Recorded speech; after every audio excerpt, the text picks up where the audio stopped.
విలీన మండలాల్లోని పోలవరం నిర్వాసితుల పరిస్థితి అగమ్య గోచరంగా మారింది. కొన్ని మండలాల్లోని ముంపు ప్రాంతాల్లో కొంతమేర సర్వే చేసి వదిలేయడంతో మిగిలిన వారు అభ్యంతరం వ్యక్తం చేస్తున్నారు. సర్వే పూర్తి చేసి పరిహారం త్వరితగతిన చెల్లించాలి అంటూ ఆందోళనకు దిగుతున్నారు. అల్లూరు సీతారామరాజు జిల్లాలో పోలవరం ప్రాజెక్టుకు సంబంధించి పలు గ్రామాలు ముంపు పరిధిలోకి వచ్చాయి. వీటిలో విఆర్పురం, కోనవరం మండలాల్లో పలు గ్రామాలు ఉన్నాయి. ఈ గ్రామాల్లో వేలాది ఇళ్లు ఉండగా ఇప్పటికే సగం ఇళ్లకు సంబంధించి సర్వే కూడా పూర్తయింది. కొన్ని ఇళ్లకు ల్యాడర్ సర్వే నిర్వహించారు. వీటికి సంబంధించి స్థానికులకు పునరావాసం, పరిహారం అందించే కార్యక్రమాలు చేపట్టాల్సి ఉంది. 2013 చట్టం ప్రకారం పోలవరం ప్రాజెక్టు భూసేకరణకు సంబంధించి ప్రభుత్వం పరిహారం చెల్లించాల్సి ఉంది. అయితే నిర్వాసితుల ఇళ్లకు సంబంధించి 6,30,000 పరిహారం, పునరావాస కాలనీలో ఇంటిని ఏర్పాటు చేయడంతో పాటు 2022 నాటికి 18 ఏళ్లు నిండిన వారికి కూడా పరిహారం అందించాల్సి ఉంది. అయితే అధికారులు అరకొరగా చేసిన సర్వే వల్ల తమకు అన్యాయం జరుగుతుందని గగ్గోలు పెడుతున్నారు నిర్వాసితులు. కొన్ని గ్రామాల్లో కొన్ని పేర్లే వచ్చి మా పేర్లు రాకపోవటం వల్ల ప్రజలందరూ గందరగోళంలో పడున్నారు.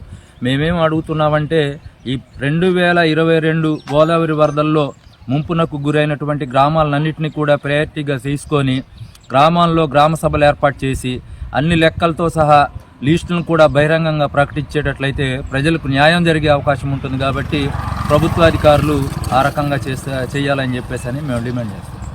కూనవరం మండలంలో కూడా ఇళ్ల సర్వే అస్తవ్యస్తంగా చేస్తున్నారని నిర్వాసితులు ఆరోపిస్తున్నారు.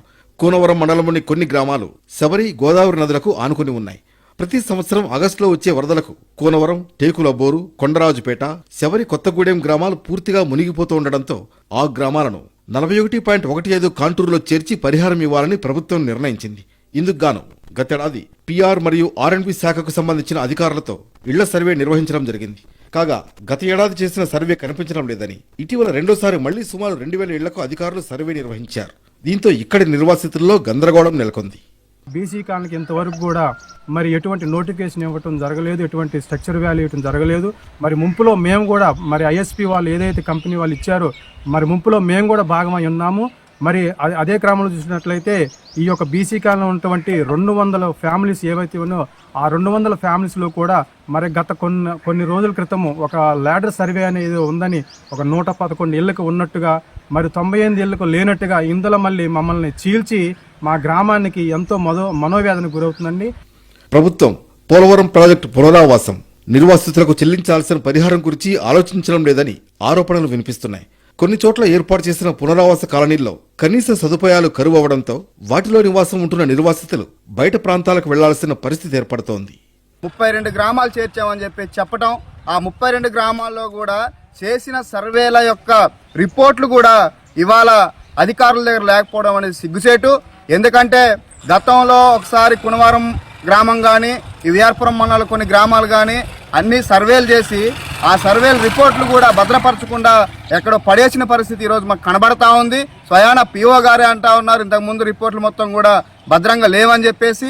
కాబట్టి ఇప్పటికైనా ఈ అధికారులు కానీ ప్రభుత్వాలు కానీ ఖచ్చితమైన సర్వేలు చేసి పోలవరం నిర్వాసితులకు న్యాయం చేయాలని చెప్పేసి మేము కోరుతా ఉన్నాం. ఇటీవల కూనవరం మండలం భైరవపట్నం పునరావాస కాలనీని కలెక్టర్ దినేష్ కుమార్ పరిశీలించారు. ఆ కాలనీలో నిర్వాసితులకు అందుతున్న మౌలిక సదుపాయాలు, అసంపూర్తిగా ఉన్న గృహ నిర్మాణాలపై ఆరా తీసి అధికారులకు చురకలంటించారు. అక్కడ నివసిస్తున్న నిర్వాసితుల సమస్యలు అడిగి తెలుసుకున్నారు. R&R ప్యాకేజీ భూమి నష్టపరిహారం ఇవ్వలేదని కలెక్టర్ ముందు నిర్వాసితులు తమ గోడుని వెళ్లబోసుకున్నారు.